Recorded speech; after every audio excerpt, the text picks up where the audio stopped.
Everybody, welcome to the Riskinator. Thank you so much for entering the giveaway, and today I'm going to be showing the winner of the giveaway. I'm going to go to random.org. I'm going to type in number generator, and I'm going to see the number I generate, and then scroll down to that column. Since there are about 221 entries, let's generate a number. We get 73. So I'm going to go back to my video and scroll down to the 73rd comment, at least what it shows for me to be the 73rd comment. And so we're 7, 18, 19, 20, 21, 22, 23, 24, 25, 26, 27, 28, 29, 30, 31, 32, 33, 34, 35, 37, 38, 41, 42, 43, 44, 45, 46, 47, 48, 50, 51, 52, 53, 54, 55, 56, 57, 58, 59, 61, 2, 3, 4, 5, 6, 7, 8, 9, 71, 2, 3. That'll give us, don't read my profile picture, so let's go over this channel. I subscribed. Let's go over the video, but I am not going to read the description because that would be spoiling it for him. So congratulations, do not read my profile picture. You have won the giveaway. Please give me something that I can email you at or text you or some way to give you the prize. Congratulations, don't read my profile picture, and thank you to everyone else who entered. For online strategy games like Risk and Axis and Allies, I suggest you watch this video. If there are any other mobile online games or strategy games or board games you like as a kid, drop them in the comments, as I'd like to do more strategy games. But this is going to be exciting, so if you're curious how I'm going to manage to play Axis and Allies on a Risk board, then watch this video and find out how I do this. It's going to be very interesting, guys. Okay guys, so today we're going to get into something really special. Me and my fans, we spent a few turns setting this up right, and this is Axis and Allies in Risk.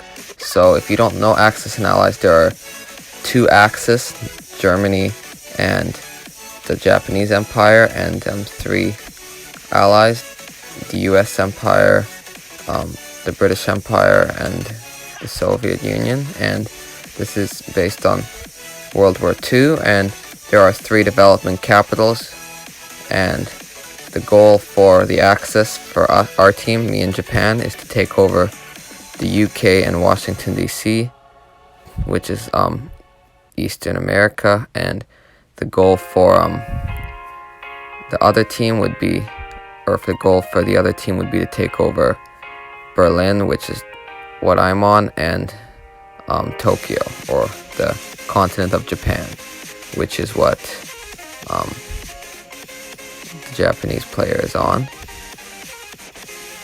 Okay, so I don't know if the US player is really allowed to do that. Technically, you can't attack your own teammates, even if it's a 1, but I guess for the British player, the British player is clearly okay with that. That's a bit OP for the American player, perhaps. Let's see what the British guy is gonna do.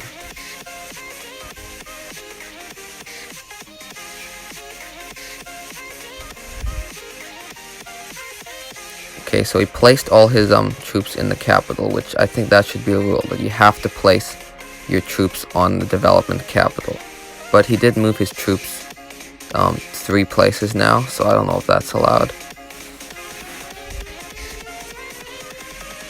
Maybe we should make the rules more strict and more comparing to Axis and Allies, where you're only allowed to move your infantry 1 place per turn, and you have to place them on your capital. So it takes a while for troops to get places, and you cannot just do this real quickly. I'm going to try to take out Russia here, which is classic Axis and Allies move for the Axis. So just like in real Axis and Allies, here the Allies are definitely geared to win because it's 3 of them versus 2 of us, so they just have like slightly more troops. We only have 2/3 as many troops as them, so it's going to be pretty hard for us to win, especially with the US player having both the Americas. I don't really think that's too fair. But we're just testing this out again. We'll try to perfect this more. I'm thinking of starting like a Discord so that I can better communicate with my fans, and so we can do more fun stuff. I want to do fun stuff like team games and more Axis and Allies games, and just gonna try to fine tune this and try to get this more realistic. This isn't quite like Axis and Allies. Okay, Russia, is he gonna get it back? He's manually rolling. Yes, he will get it back. Okay, that's not really too fair, but whatever. And then he can do that. He can move his troops back. He's gonna try to... The Russian player is just trying to hold on to Russia. Now, if I was the Japanese player, I would move and attack US, but maybe not, because then Japan will be left too weak.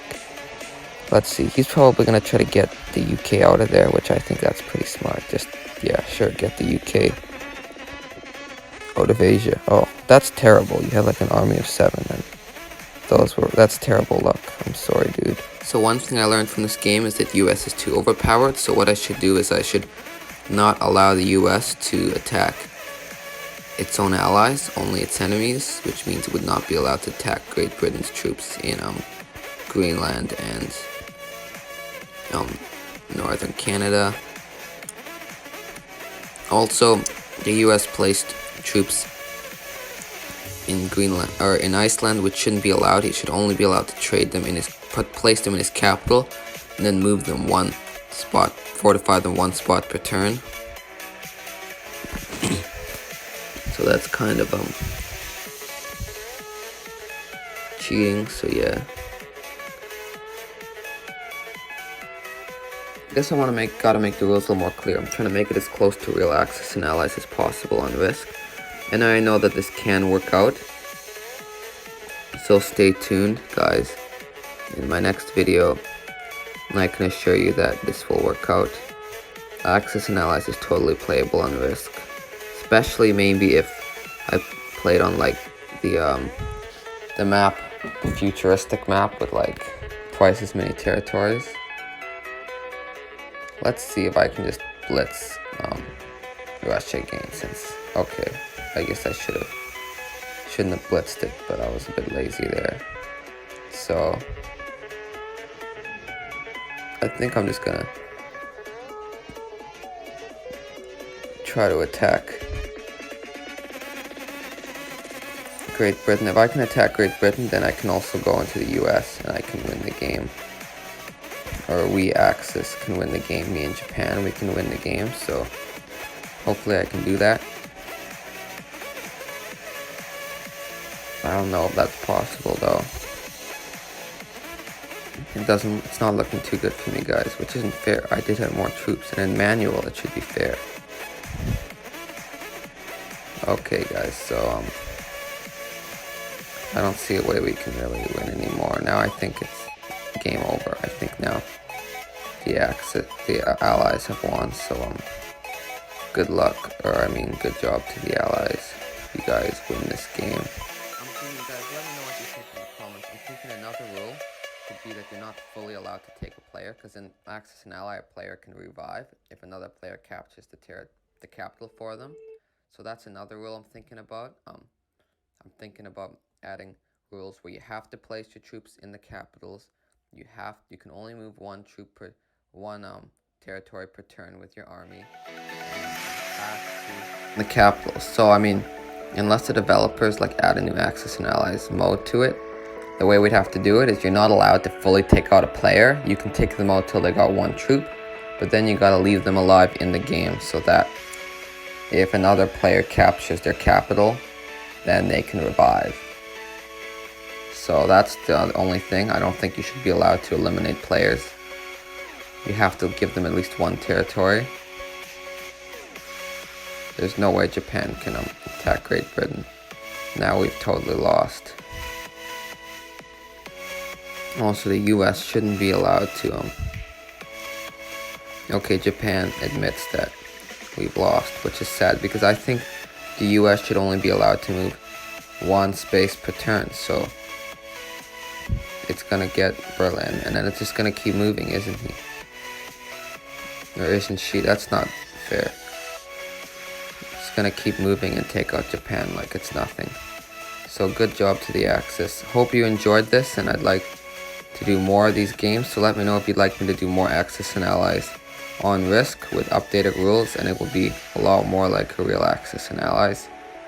But I do hope you guys enjoyed this and at least the concept of Axis and allies on Risk. This was really exciting, guys. Subscribe, like this video, and I hope you all have a risk-tastic day.